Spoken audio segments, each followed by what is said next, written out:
Pakar kecantikan Anak Agung Ayu Ketut Agung mengatakan pemakaian sanggul atau pusung disesuaikan dengan situasi dan kondisi acara yang dituju. Misalnya ke pura wajib menggunakan pusung gonjer bagi remaja dan pusung tagel bagi yang menginjak dewasa.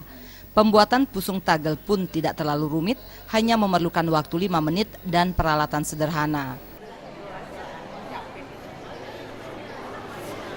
Ke depannya, pusung tagel yang terkesan rumit ya ternyata dengan pelatihan ini gampang dibuat, sehingga ibu-ibu dalam waktu 5 menit dia sudah bisa membuat pusung tagel atau sanggul Bali itu ya.